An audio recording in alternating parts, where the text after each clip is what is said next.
Hey y'all, welcome to Cooking with Miss Holt. Today we're going to be making an apple cake. Today is actually my dad's birthday, and so this apple cake is his favorite. So that's what I'm going to do. And it also has a caramel sauce that goes with it that you drizzle over the top after you cut each piece. You can serve it with that. So in a minute when we get done with this cake, then I'll show you how to make the caramel sauce. But for right now, we're gonna get started. And before I do, somebody asked me again about these shirts, and somebody messaged me and said they caught several of these shirts on sale. This is also a Talbot's, if you like the soft tees in the summertime. This is a Talbot's, also a print. The others are solids, but anyway, really cool shirts and I love them. Okay, all right, so what I have here in my bowl is 2 cups of sugar, a half a teaspoon of salt, a teaspoon of baking soda, a half a teaspoon of vanilla, and a teaspoon of cinnamon, if I didn't say that already. And that's about 1/8 of a teaspoon of cloves. And my dad's not really crazy about cloves, so I just put a little bit. If it were me doing it, I would put 1/4 of a teaspoon, which is what the recipe calls for, because I really like cloves.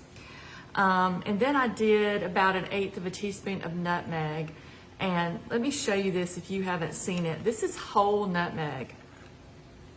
And they sort of look like small pecans is kind of what they look like.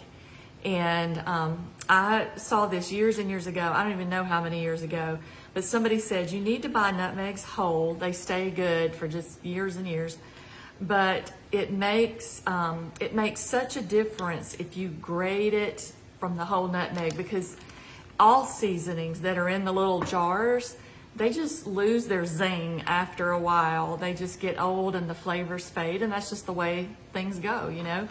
But this is a microplane, and I've had this for years and years, and you have to be really careful because these teeth are very sharp, and it's got a case with it, and I just kind of leave the case on it when I use it to protect my hands. But what you do is you take the nutmeg, and I just kind of guesstimate, you know, it doesn't have to be exact, but I just stand over the bowl, and what you do is you just take the nutmeg and you just grate it like that, and I tap it on the bowl. But anyway, this tastes fresh every time. You will not be sorry that you did this.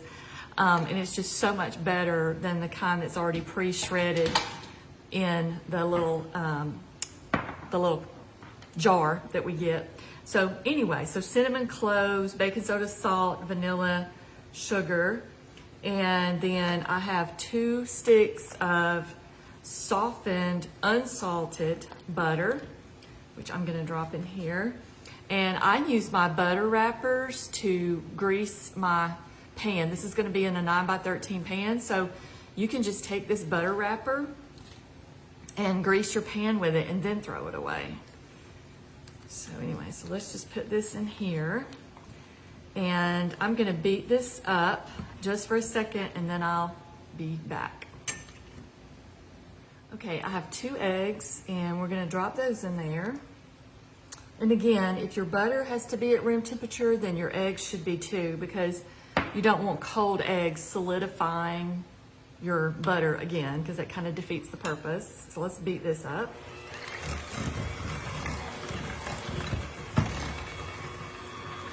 You want to scrape down the bowl as you go.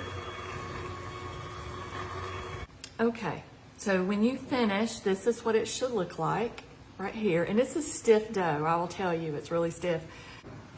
Now we're gonna put in our flour, and this is just 2 cups of White Lily all-purpose flour. Put this in here. And then I'll beat this up and then I'll come right back.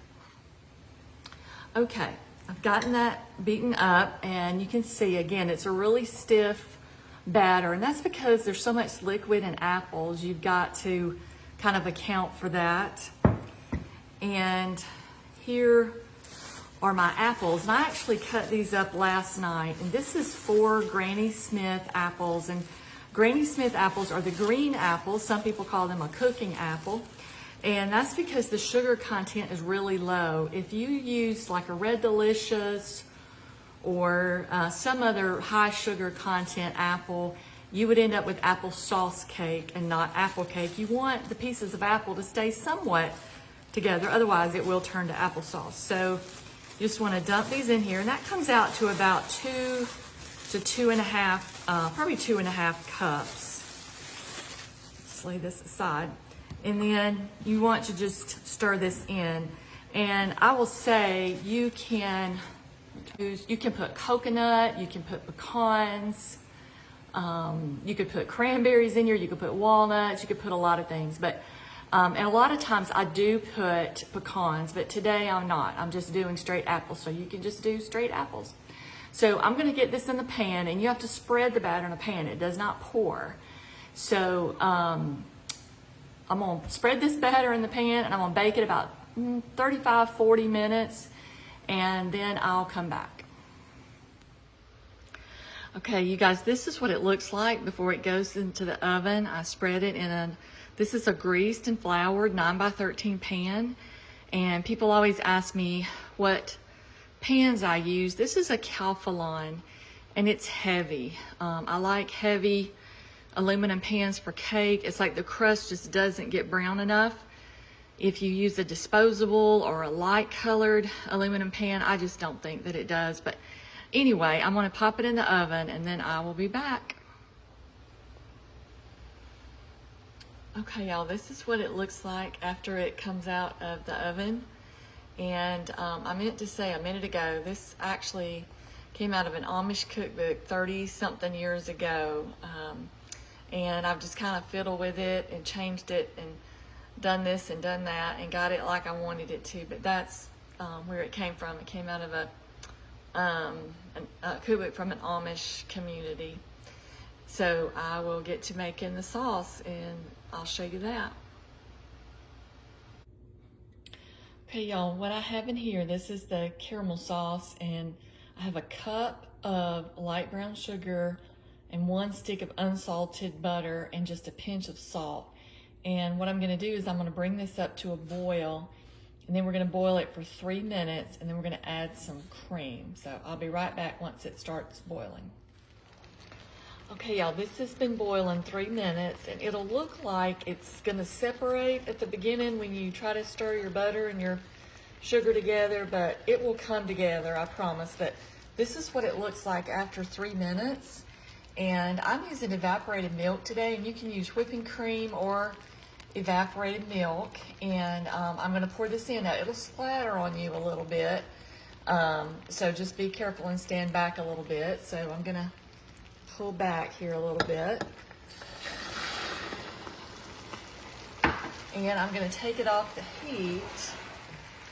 So just want to pull it off a little bit to stir it. Then I'm actually going to turn my eye off here, and then I'll just bring it back over here. And then you just want to stir it until it's smooth.